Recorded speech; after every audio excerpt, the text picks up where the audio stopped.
ایک صحابی ہے، یا رسول اللہ تنگی ہے رزق کی، کوئی وظیفہ بتائیں۔ کتنے لمبے لمبے وظیفے لوگ پڑھ رہے ہیں کہ کاروبار کھل جائے اور روزی بڑھ جائے، کتنے لمبے چوڑے، کتنے کتابوں میں ایڈے ایڈے بڑے وظیفے لکھے پہ پڑھ یہ مندہ بڈھا ہو جائے۔ میں قربان جاؤں یا رسول اللہ آپ کی شفقتوں پر، آپ کی رحمتوں پر، سنو یہ کرو، میری بات نہیں ہے، میرے نبی کی بات۔ تجربے کی وجہ سے کرو گے تو کچھ نہیں ملے گا، یقین سے کرو گے تو دروازے کھلتے دیکھو۔ کہ یا رسول اللہ ارید ان یوسع علی رزقی، میں چاہتا ہوں میری روزی کھل جائے۔ تو آپ نے کہا ادم علی الطہارہ یوسع علیک رزقک، تو باوضو رہا کر تیرا رزق کھل جائے۔ کوئی زور لگتا ہے وضو؟ تمہارے ہاں تو سردی ہوتی ہی کوئی نہیں کہ بھئی ٹھنڈا پانی ہے کیسے وضو، یہ تو ہمارے لیے مسئلہ ہے کہ بھئی ٹھنڈا پانی ہے کیسے وضو کرو۔ میرے نبی کی یہ سارا مجمع لے لو، یہ اوپر مستورات لے لیں، ادم علی الطہارہ یوسع علیک رزقک۔ میرے نبی نے فرمایا باوضو رہنا شروع کر دے، اللہ تیرا رزق کھول دے گا۔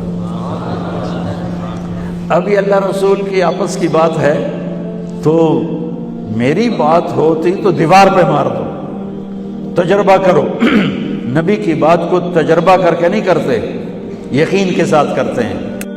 ادم علی الطہارہ یوسع علیک رزقک، باوضو رہا کر۔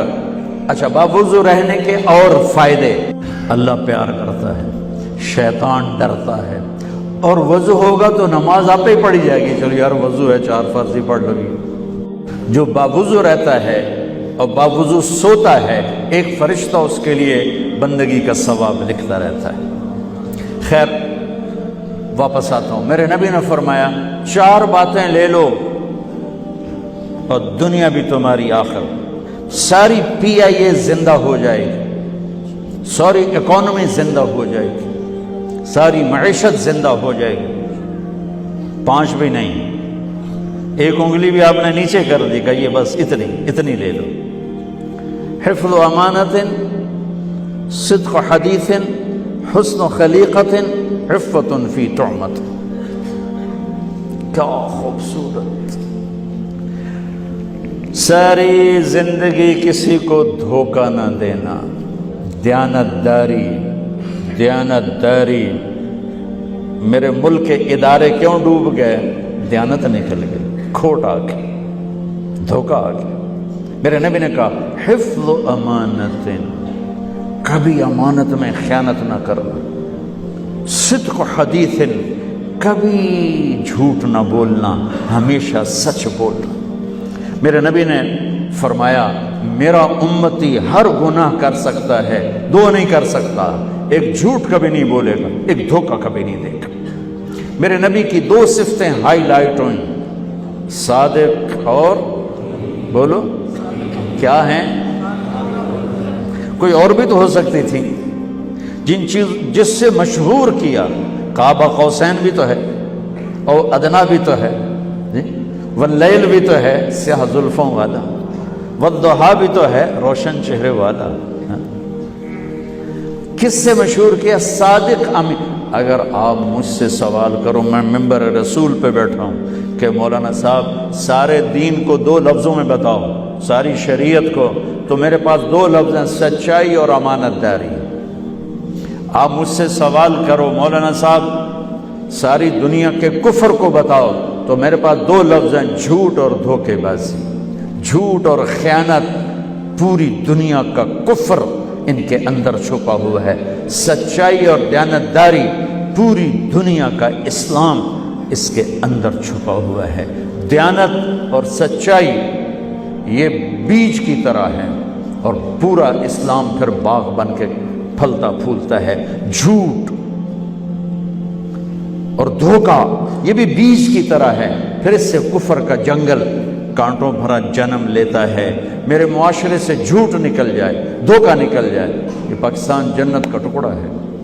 اور یہ حکومت کے بس کا نہیں ہے کہ وہ سب کو سچ بلوائے، یہ مجھے کرنا ہے، یہ مجھے کرنا ہے، میں نے اور آپ نے اس کو شروع کرنا ہے۔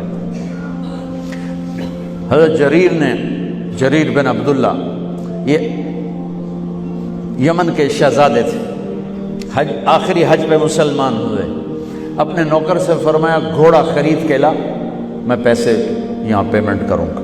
وہ منڈی میں گیا، 300 روپے کا گھوڑا لے کر آیا۔ جب انہوں نے گھوڑوں کو دیکھا تو وہ قیمتی تھا، مالک کو پتہ نہیں تھا، اور یہ گھوڑوں کی نسل کے پہچاننے والے اس سے کہنے لگے تیرے گھوڑے کے 400 کر دوں؟ کر دوں۔ بڑا حیران ہو کے دیکھنے لگا، بھائی کی آپ تو مجھے چیز خریدنی ہے تو میں گھٹاتا ہوں، اور اجمل نے بیچنی ہے تو یہ اس کی قیمت بڑھاتا ہے، اور یہاں خریدار کہہ رہا ہے 400 کر دوں؟ وہ کہنے لگے کر دوں۔ کہ 500 کر دوں؟ کہنے لگا کر دو۔ کہ 600 کر دوں؟ وہ تھوڑا تھوڑا گھبرانے لگا، بھائی یہ چکر کی ہے۔ 700 کر دوں؟ 800 کر دوں؟ وہ کہنے لگا حضور تسی لینا تو لو، پر میرا مذاق تھا نا، تسی اٹھو کدی لین والے بھی پیسے بتائے، تسی میں نے 300 دے میں جاواں۔ کہنے لگے اس کو 800 دے دو اور گھوڑا باندھ دو۔ وہ حیران خوشی سے چھلانگے مارتا ہوا گیا۔ تو جب وہ چلا گیا تو نوکر نے پوچھا میں جب 300 میں سودا کر کے آیا تھا تو 500 کس خوشی میں بڑھائے؟ فرمایا میرے بھائی اس کے گھوڑے کی قیمت 800 تھی، 300 نہیں تھی، اور میں نے نبی کے ہاتھوں میں ہاتھ دے کے یہ وعدہ کیا تھا زندگی بھر کسی کو دھوکہ نہیں دوں گا، سب کی خیر خواہی چاہوں۔ تو بھائیو میرے اداروں میں کس ٹیلنٹ کی کمی نہیں، صلاحیتوں کی کمی نہیں، دیانت کی کمی ہے، قوت عمل کی کمی نہیں، سچائی کی کمی ہے۔ حجاج بن یوسف ایک ظالم گورنر گزرا ہے، اس کے خلاف بغاوت ہوئی، وہ ناکام ہو گئی۔ تو